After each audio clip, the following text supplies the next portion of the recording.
This is the first year in forever that Call of Duty actually had to compete vigorously against the competitors it faced to try and remain the most favored FPS game amongst gamers, which is a competition it's been losing for about 3 to 4 years. While it's still one of the top shooter games, it didn't beat Overwatch, which garnered 20 million individual players by October and won Game of the Year from the Game Awards, which coincidentally did not nominate Infinite Warfare for a single award, while shooters such as Titanfall 2, Gears of War 4, Doom, Overwatch, Battlefield 1, and Rainbow Six Siege were nominated for several awards or they won the awards. It was a year where sales for the Call of Duty franchise fell nearly 50% and the trailer ended up the most disliked gaming video in YouTube history, alongside taking the second place for most disliked video ever. It was a year where more hype was generated over a Call of Duty remaster of a decade-old game that brought the release of a fresh title than for the fresh title itself. Overall, it was a bad year for Call of Duty. Things just didn't get executed right, there was little to no contact with the fan base, and the consumer and producers were on two different planets. Quite literally. Call of Duty 2017 is being hailed already as the return to the boots on the ground CoD as the actual offering, even though we don't actually know if it is or not. While this year was a bad year for Call of Duty, the following years will prove critical for the success of this franchise, and here's a list of 10 things Activision and Sledgehammer need to do right to make CoD 2017 a good game. Number 10, matchmaking and the servers. They both need to improve. Call of Duty has somewhat decent servers and matchmaking, but it could always be better. It does seem like there's a lot of times where the matchmaking system fails to build good teams in both Infinite Warfare and Modern Warfare Remastered, often building lobbies of unfair matchups between levels, skill, and sometimes the number of players. The servers, they're pretty decent, but an upgrade could always be made and would definitely increase the playability and lifespan of the game. Number 9. Give us leaderboards and player numbers on launch. Infinite Warfare notoriously lacked the feature to check the leaderboards during the launch, and even lacked stat tracking.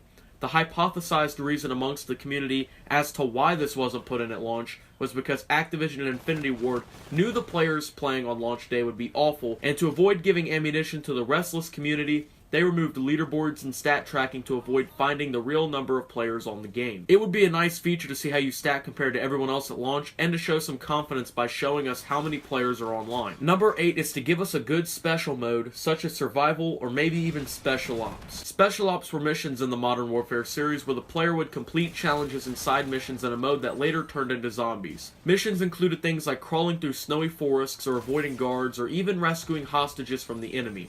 They were basically missions that could have made it into the storyline, but were instead saved for a special mode for people to enjoy. Survival was like zombies, except that it was endless waves of AI bots that grew stronger and stronger each round, sometimes including things like Pavlov helicopters and juggernauts to take out. A special mode like this would be pretty refreshing, as while zombies is great, it's too overused in the franchise. Number 7 would be to keep expanding on customization aspects. This has been a positive note for the franchise, and it seems that with each title, there are more and more ways to customize weapons, characters, calling cards, emblems, and reticles. It's fun to unlock these sorts of things, and if Sledgehammer builds off of this positive, it can make the game much more fun. Just please make most of them, if not all of them, unlockable by challenges only. Number 6. Make score streaks matter again.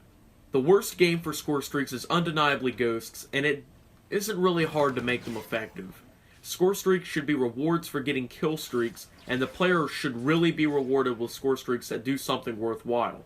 Black Ops 2 and Modern Warfare 2 had spectacular score streak systems, and they turned out to be two of the best FPS games of all time. While score streaks aren't awful in Infinite Warfare, they could be better, and hopefully are better next year. Number 5 is to keep supporting the games like they did this year. Winter Crash, the winter camos and unlocks, the free-to-play weekend. It makes the game worth playing and grinding. It gives a reason to play when you reward the player for playing during different times, and to hop on with friends and get XP boosts and double XP. That gives people reasons to play the game.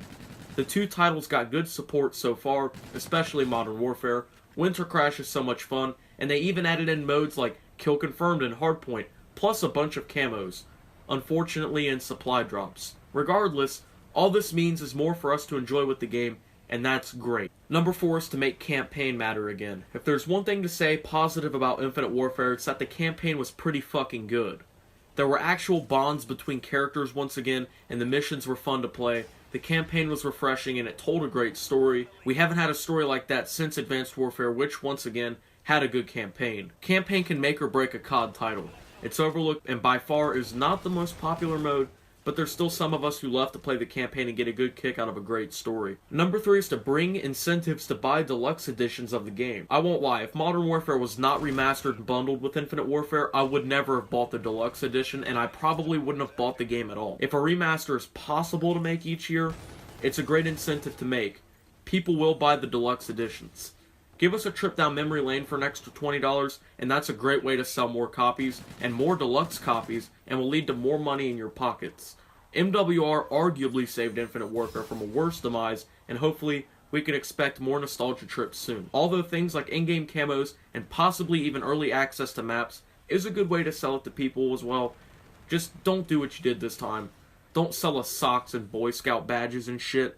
That'll get 10-year-olds to put a payment down, but not me. Number 2, supply drops need to be cosmetics only. Don't add in weapon variants, don't add in weapon remakes, don't add in knife reskins, don't do it. All it's doing is dividing the community even more than the last few titles have, and it's making the hate train build more steam. If you want to win us over with supply drops, just make it camos and calling cards and emblems, custom skins for characters, stuff like that. We don't like it when you add in laser shotguns that can one-shot across the map, regardless of how hard it is to shoot. The Marshall was such an overpowered piece of shit gun that it made me lose interest in Black Ops 3 when people started getting it when it came out. The MX Garand, it was so overpowered, especially with high caliber, it made the game unplayable if someone had it. Don't do that anymore. Do what Overwatch and Titanfall did, and make it camos and reskins for characters only. Number 1, boots on the ground. You knew this is what I was going to say, but I can't stress it enough. Call of Duty is not a shooter that people play because they think it's futuristic when they hear the name. They play because back in the day, it put you in a gritty war of realistic weapons and score streaks, and most skilled players dominated. Now, you just boost jump on different planets and on spaceships, wall run while firing with precision accuracy, and throw anti-gravity grenades while you take a shield out and plow people through with a specialist. Futuristic shooters are Titanfall and Halo for the most part. Games like that, they do it pretty damn well. Call of Duty does not. Go back to the roots and expand on them.